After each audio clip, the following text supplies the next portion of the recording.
Hi guys! Welcome to Once Upon Anita.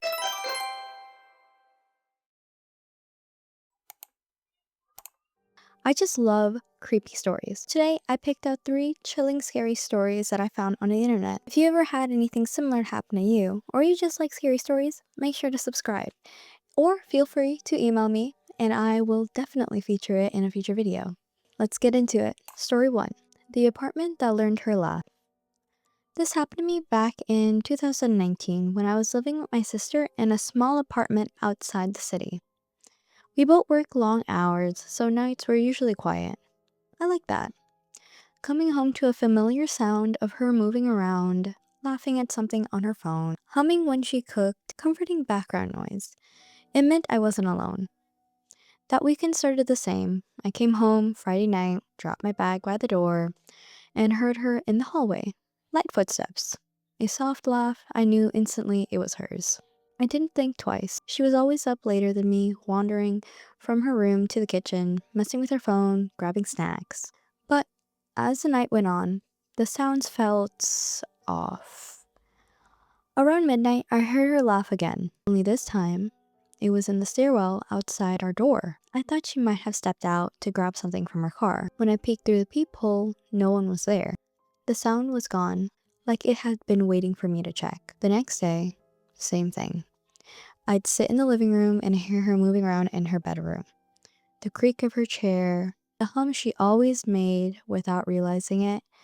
I'd knock on her door, dark, still, bed made, and lights are off.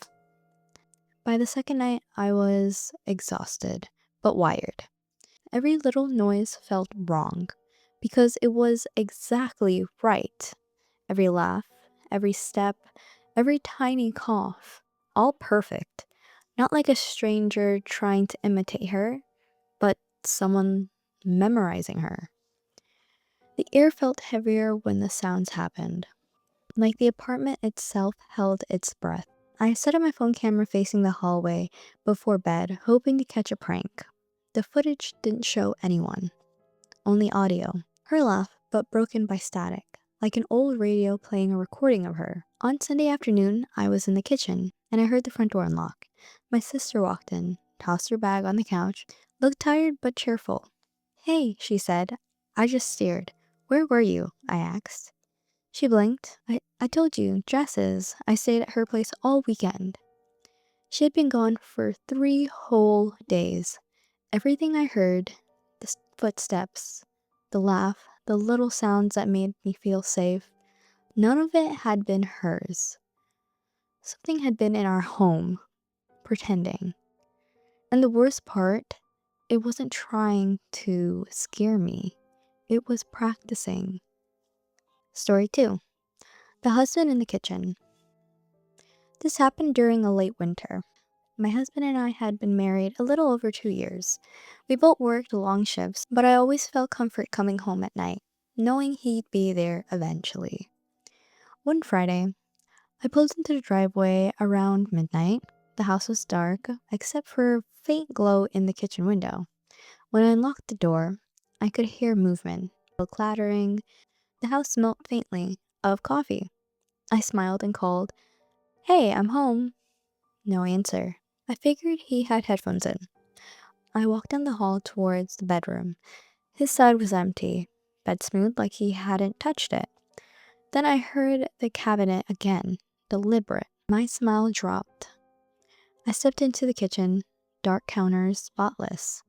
Coffee cold, no one there. The sound came again, from the basement this time. The air felt charged, like right after someone left. I told myself it was the house settling. I forced a laugh, climbed the stairs, and tried to sleep.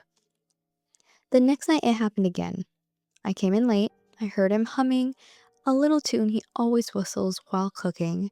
Relief washed over me. Familiar, safe. But as I moved towards the kitchen, the hum didn't rise and fall with breath. It was the same note on repeat, flat and mechanical, like a looped record. On the third night, I woke to silverware clinking. I listened as the fridge opened and a glass was set down. I crept out of bed and peeked down the hall. The kitchen light flickered, and my room was empty again. And yet the sound continued coming from the basement. I couldn't do it.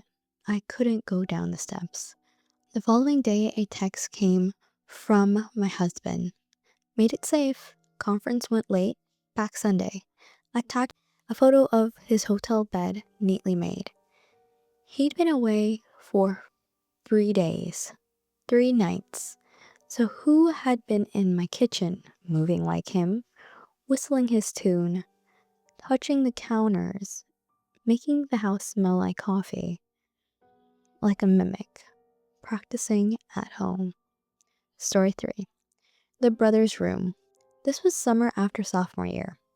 I was staying at my parents' house. My younger brother, 17, lived there too and was glued to his Xbox. His room was next to mine, walls paper thin. Every night I'd fall asleep to the squeak of his chair, the quick clicks of his controller, his laughter and trash talk bleeding through the plaster. One Friday, I went to bed early. Around midnight, I was awoken by his loud, contagious laugh. He was probably on the voice chat with friends. I banged on the wall. Keep it down, I'm trying to sleep. He laughed harder. Typical. Same thing Saturday. Squeaks click. The slam of his desk when he lost a round. Annoying, yes, but it was home. Sunday morning, sleep deprived, I stumbled to the kitchen. My mom was making coffee. Can you tell him to shut it down earlier? I mumbled. Who? She said, confused. Anthony, I replied. He's been loud all weekend. My mom's face went pale. No. He left Friday night. He went to Jake's. He's not here. I laughed nervously, waiting for the punchline. There was none. I bolted upstairs and threw open his door. The room was spotless. Bed made, console unplugged, no headset, nothing, just stillness.